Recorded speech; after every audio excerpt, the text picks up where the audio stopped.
Aleppo demonstrate against the armed groups, and a terrorist hideout explodes in Saraqib in Idlib countryside.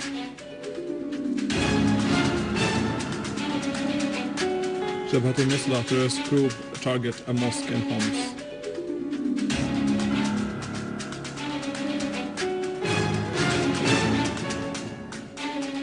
And Syrian Arab Army units continue operations against terrorists, killing many of them, including non-Syrians.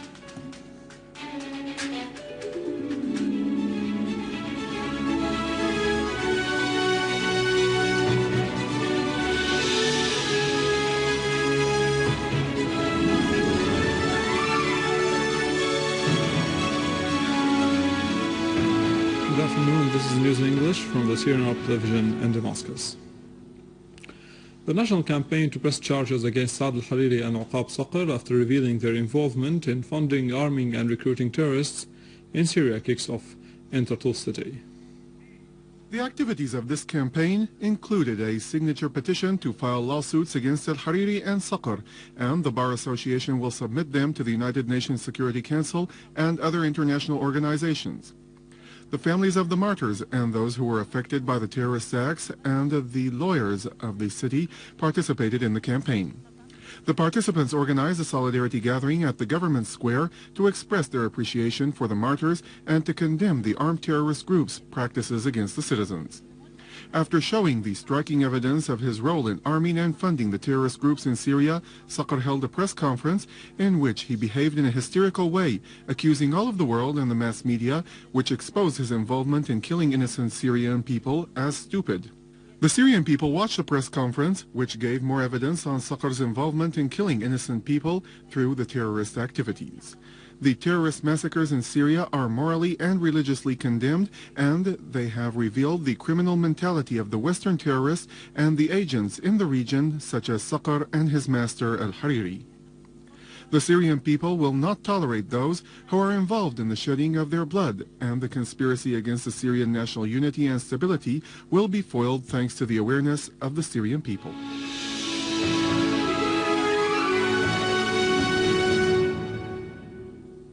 A unit of the Syrian Arab Armed Forces killed terrorists belonging to Al-Qaeda-linked Jabhat al-Nusra who terrorized the locals and vandalized their properties in Al-Husayniya, Hajira and Aqraba farms in Damascus countryside.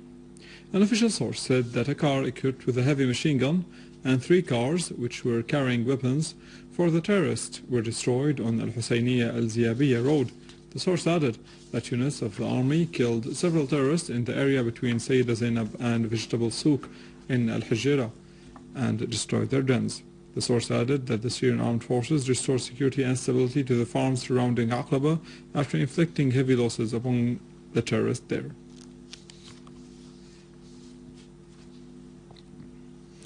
In Saraqib, Idlib province, a den used by armed terrorist groups was blown up with the terrorists, ammunition and weapons inside it, killing scores of the terrorists, the majority of which were non-Syrians. An official source pointed out that the explosion of the den took place as the terrorists were preparing explosive devices there.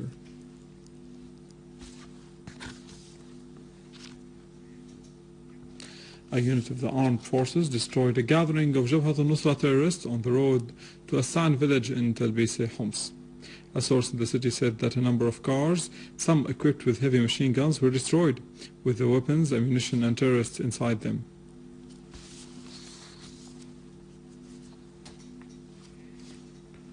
Earlier in Al-Insha'at, a neighborhood in the city of Homs, while citizens were performing Friday prayers, terrorists belonging to Jabhat al-Nusra detonated an explosive device they put under a Kia car near the mosque. A source in the city said that the explosion caused the injury of 15 people and huge material damage to the nearby buildings and cars.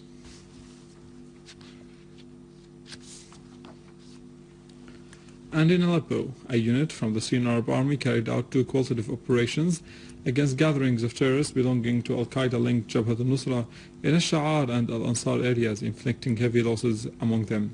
An official source said that the 2 operations resulted in killing a number of the terrorists who were perpetrating massacres and intimidating civilians.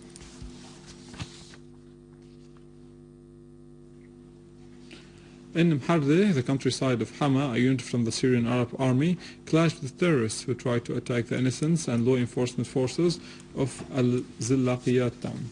A source in the governorate mentioned that the clash resulted in the elimination of a number of terrorists, in addition to the confiscation of automatic rifles, pistols, military offensive grenades, and various kinds of ammunition.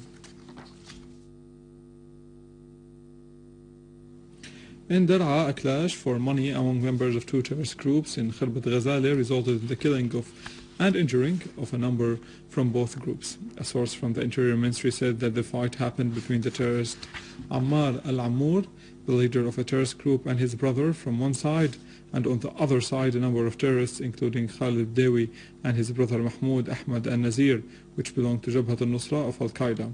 They were fighting about distributing the money which was sent to Ammar from abroad, and he did not share it with the other terrorists. The source added that the clash resulted in the killing of Muhammad al-Dewi and the serious injury of his brother, in addition to the injury of Ammar al-Amour and some of his brothers.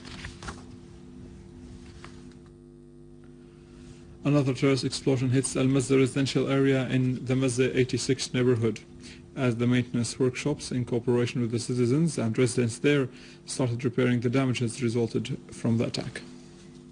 Few hours after the terrorist explosion which targeted Al-Mazda 86 neighborhood, people there in cooperation with the maintenance men all helped in returning life back to the neighborhood. Despite their grief on the martyrs and the wounded, they refused to stop their lives. A terrorist explosion inflicted huge material damage as the maintenance workshops rushed to the scene and started the operations of rebuilding the infrastructure in the neighborhood, in addition to repairing the power lines and the water pipes. They are terrorist acts made by the traitors who are unfaithful to their land. We will stay fixed with our homeland, and we are all martyrs whatever they do. Since the early morning, the maintenance workshops start fixing and repairing the damages.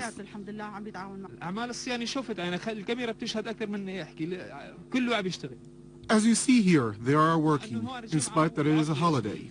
But nowadays, we have no holidays. We all have to work hard and to help each other. Terrorists think with their bloody minds that they can affect the Syrians' morale, while the Syrians together assert that they can crush terrorism and its projects.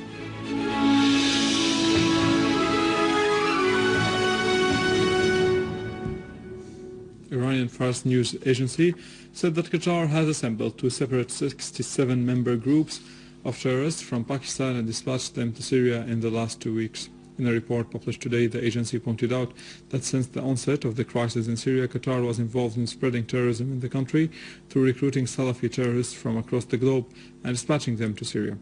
The agency said Qatar recently dispatched two groups of terrorists to Syria across Turkey to join the armed terrorist groups in the country, in what is deemed to be a tight rivalry with another terrorist groups backed by the Saudi Arabia. Fars News stressed that during the last few years, Qatar has started using its large gas and oil revenues to interfere in the affairs of the Arab and Muslim countries, as it interfered in the crisis in Sudan and Yemen, and in the internal affairs of Lebanon, Egypt, and Syria. Turkish newspaper Yurt said that members of Al-Qaeda are manufacturing chemical weapons in a lab near the town of Gaziantep in Turkey and are threatening to use it against Syrian civilians. In an article, the newspaper said that Al-Qaeda is manufacturing poisonous gas in this lab, as shown in video published online showing the process of manufacturing this gas using chemicals procured from a Turkish company. The newspaper wondered how Al-Qaeda members came to acquire chemicals used to make poisonous gas from a Turkish company. With this, we conclude our news for today. For more details, you can visit our website in English, www.syriaonline.sy. Stay with us after the break. Khalid Saqabani has the latest in economy.